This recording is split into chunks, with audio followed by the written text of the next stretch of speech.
हमारा देश भारत जो रहस्यों से भरा देश है। हमारे देश की सभ्यता जितनी पुरानी है उतने ही पुराने हमारे देश के मंदिर भी हैं। हजारों सालों से खड़े मंदिर कई राज अपने अंदर समेटे हुए हैं। भारत में मौजूद कोई भी मंदिर ऐसा नहीं है जिससे जुड़ा कोई भी रहस्य वैज्ञानिकों को या आम आदमी की चर्चा का विषय न आ रहा हो। बद्रीनाथ धाम को जहां जगत के पालनहार भगवान विष्णु का 8वां बैकुंठ लोक माना जाता है, वहीं जगन्नाथ धाम को धरती का बैकुंठ लोक माना जाता है। उड़ीसा के तटीय शहर पुरी में स्थित यह विश्व प्रसिद्ध मंदिर भगवान विष्णु के अवतार श्री कृष्ण को समर्पित है। पुरी का यह पौराणिक मंदिर अपने आप में काफी अलौकिक है। 800 साल से ज्यादा पुराने इस मंदिर में ऐसे ऐसे रहस्य छुपे हुए हैं जो आपको हैरान कर देंगे। भगवान जगन्नाथ मंदिर से जुड़े ऐसे कई रहस्य हैं जिस पर पूरी दुनिया के आधुनिक वैज्ञानिकों ने कई बार शोध किए हैं, लेकिन वह इसके रहस्य को नहीं सुलझा पाए हैं। आपको भी जानना चाहिए कि भगवान श्री कृष्ण का हृदय आज भी जीवित है। भगवान श्री कृष्ण 16 कलाओं से युक्त ईश्वर के पूर्ण अवतार माने जाते हैं। वैसे तो श्री कृष्ण सर्वत्र व्याप्त है, लेकिन उन्हीं श्री कृष्ण के अवतारी शरीर का हृदय आज भी जीवित अवस्था में धड़क रहा है। कहा जाता है कि जब श्री कृष्ण ने अपनी देह का त्याग किया तब उनका अंतिम संस्कार किया गया। अंतिम संस्कार में श्री कृष्ण की देह पूरी तरह से पंच तत्वों में विलीन हो गई, लेकिन उनका हृदय वैसा का वैसा ही रहा। अग्निदाह में उनका हृदय नष्ट नहीं हुआ, वह एक जीवित व्यक्ति के हृदय की तरह धड़क रहा था। कहा जाता है कि श्री कृष्ण की मृत्यु बाद जारासवर नामक एक आदिवासी शिकारी ने उनके शरीर का अंतिम संस्कार किया, लेकिन श्री कृष्ण का हृदय नहीं जला। परंपरा के अनुसार पिंड को जल में प्रवाहित कर दिया गया। जल शुद्धि के अनुसार उस पिंड ने एक लट्ठे का रूप ले लिया। भगवान जगन्नाथ के भक्त राजा इंद्रद्युम्न ने यह लठ मिला। उन्होंने भगवान विश्वकर्मा के द्वारा इस लट्ठे को भगवान जगन्नाथ की मूर्ति के भीतर स्थापित करवा दिया। कहा जाता है कि भगवान श्री कृष्ण का हृदय आज भी जस का तस है, जो भगवान जगन्नाथ के काठ की मूर्ति के अंदर स्थापित है। भगवान जगन्नाथ का रहस्य आज तक कोई भी नहीं जान पाया है। भगवान जगन्नाथ की मूर्ति को हर 12 साल में बदला जाता है। इस दौरान पूरे शहर की रोशनी बंद कर दी जाती है। बिजली बंद करने के बाद मंदिर के पूरे परिसर को घेर लिया जाता है। सीआरपीएफ व सेना के संरक्षण में आने के बाद मंदिर में कोई भी प्रवेश नहीं कर सकता। पुजारी की आंखों पर पट्टी बांधी जाती है, उनके हाथों में मोटे दस्ताने पहनाए जाते हैं। मंदिर के अंदर घोर घने अंधकार के बीच पुजारी उस पदार्थ को बाहर निकालता है, फिर उसे नई मूर्ति में स्थापित कर देता है। इसी भगवान कृष्ण के हृदय को ब्रह्म पदार्थ कहा जाता है। इसी ब्रह्म पदार्थ के रहस्य को आज तक कोई नहीं जान पाया है। सैकड़ों वर्षों से एक मूर्ति से दूसरी मूर्ति में यह ब्रह्म पदार्थ स्थानांतरित किया जाता रहा है। खास बात यह है कि ब्रह्म पदार्थ को बदलने वाला पुजारी भी यह नहीं जानता कि वह किस चीज को हस्तांतरित कर रहा है, क्योंकि उसके हाथों में दस्ताने होते हैं और आंख में पट्टी बंधी होती है। हालांकि ब्रह्म पदार्थ को बदलने वाले पुजारी यह जरूर कहते हैं कि वह जिस पदार्थ को बदलते हैं वह किसी खरगोश के जैसे उजलता है। आज जो पुरी के मंदिर के विषय में आश्चर्यजनक बातें सुनते हैं, उसे यही ब्रह्म पदार्थ का ही चमत्कार है। उसके चमत्कारों की व्याख्या अनंत है। ब्रह्म पदार्थ को आधुनिक विज्ञान के दृष्टिकोण से समझने की कोशिश करते हैं कि वह क्या हो सकता है। हम सभी को पता है कि माँ के गर्भ में पिता के शुक्राणुओं के अंड निषेचन से शरीर का निर्माण हो जाता है। जहाँ शरीर निर्माण तो जारी रहता है, लेकिन उस शरीर के में धड़कन 2 से 3 महीने बाद ही शुरू होती है। यहाँ आधुनिक विज्ञान बिल्कुल खामोश हो जाता है। ऐसा कैसे होता है? आखिर वह कौन सा तत्व है जिसके शरीर में प्रवेश होते ही धड़कन शुरू हो जाती है? तो वह कौन सा तत्व है जिसके शरीर में प्रवेश करते ही बेजान शरीर धड़कने लगता है? इसके बारे में विज्ञान आज तक नहीं जान सका है, जबकि हमारे ऋषियों ने इसे बहुत पहले ही खोज लिया था, जिसे सनातन में प्राण ऊर्जा के नाम से संबोधित किया गया था। प्राण ऊर्जा ही वह ऊर्जा है जो इस नश्वर शरीर को जीवंतता प्रदान करती है, जो जड़ शरीर में चेतना का विस्तार करती है। तो प्राण ऊर्जा मूल है और असीमित भी। इस ऊर्जा के प्रयोग की क्षमता उस शरीर पर है कि वह किस सीमा तक वह कितनी कर पाता है। यह प्राण ऊर्जा सृष्टि की सृजनात्मक ऊर्जा का ही एक अंश है। इसको ऐसे समझते हैं, अगर हम शरीर को एक ट्रांसफार्मर मान लें और प्राण ऊर्जा को विद्युत, तो यह शरीर के ऊपर वह 220 वोल्ट तक की ऊर्जा ग्रहण कर सकता है या 21,000 वोल्ट तक की। इस ऊर्जा से शरीर को केवल जीवंतता ही नहीं मिलती, बल्कि आश्चर्यजनक और अचंभित करने वाले परिणाम भी देखने को मिलते हैं।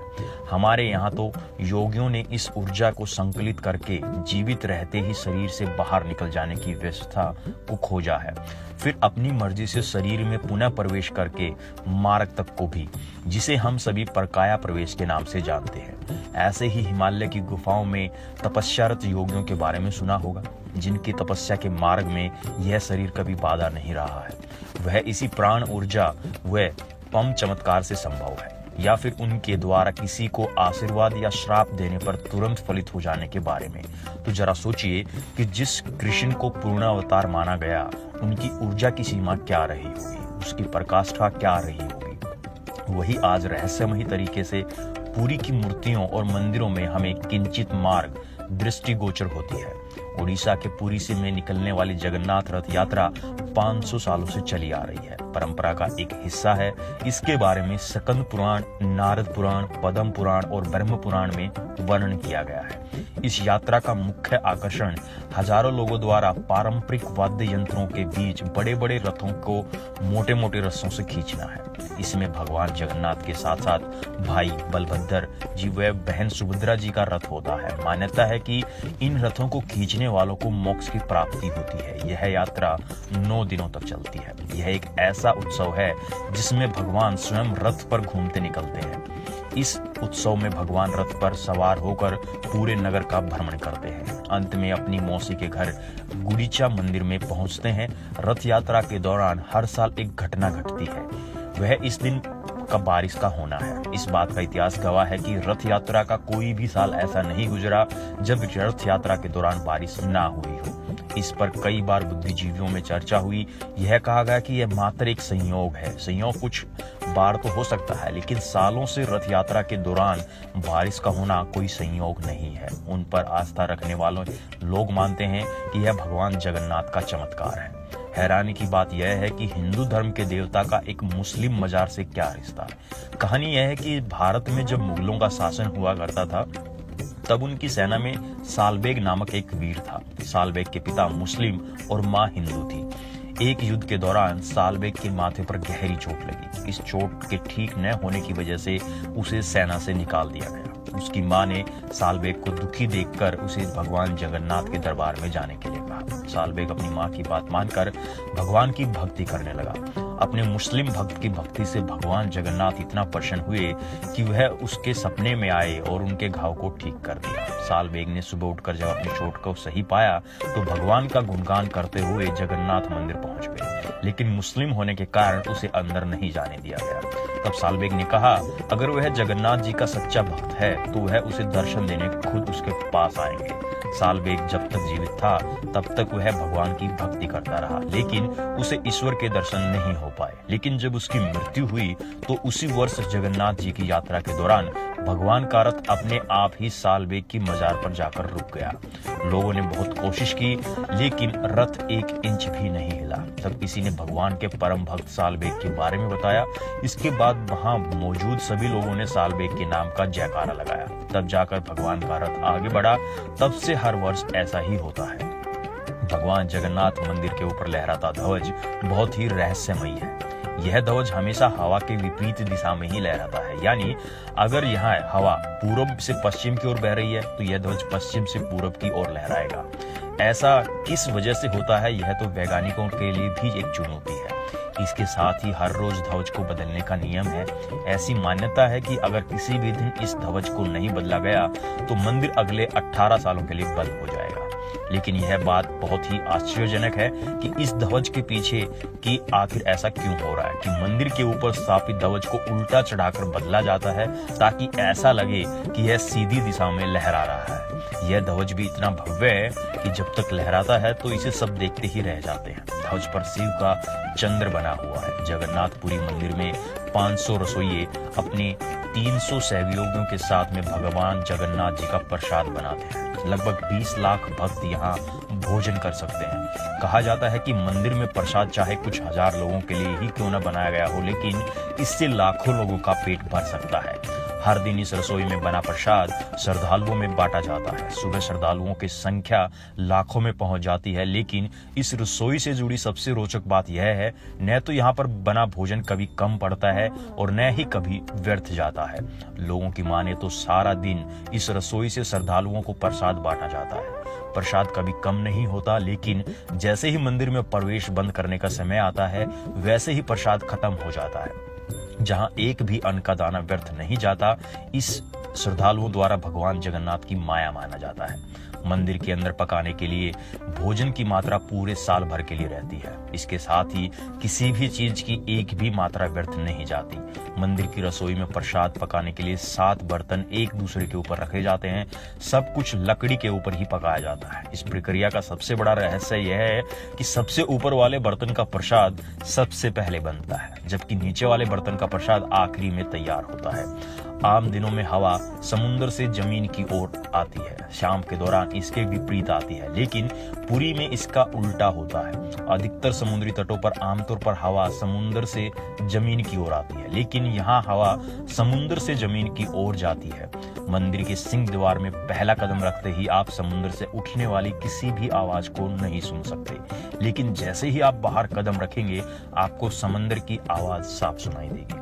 शाम के वक्त इसे अच्छे तरीके से अनुभव किया जा सकता है। इसी तरह मंदिर के बाहर स्वर्ग द्वार है, जहां पर मोक्ष प्राप्ति के लिए शव का अंतिम संस्कार किया जाता है, लेकिन जब आप मंदिर से बाहर निकलेंगे तभी आपको लाशों के जलने की गंध महसूस होगी। यह दुनिया का सबसे भव्य और सबसे ऊंचा मंदिर है।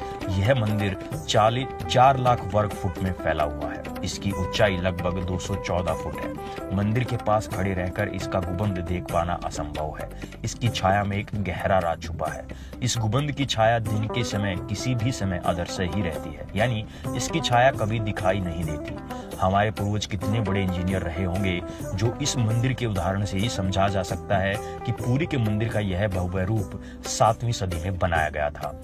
जगन्नाथपुरी के मंदिर की गुंबद के ऊपर सुदर्शन चक्र लगा है। ऐसा कहा जाता है कि पुरी में आप कहीं पर भी खड़े हों, हर जगह से मंदिर के शीर्ष पर लगे सुदर्शन चक्र को आप देख सकते हैं। इस चक्कर की बनावट इतनी अद्भुत है कि आपको किसी भी दिशा में देखने पर लगता है कि सुदर्शन चक्र आपके सामने ही है, यानी यह हमेशा सामने ही दिखाई देता है। इसे नील चक्र भी कहा जाता है। यह अष्ट धातु से बना है। इसे बेहद पवित्र माना जाता है। मंदिर के ऊपर गुंबद के आसपास अब तक किसी भी पक्षी को उड़ते हुए नहीं देखा गया है। इसके ऊपर से विमान नहीं उड़ाया जा सकता।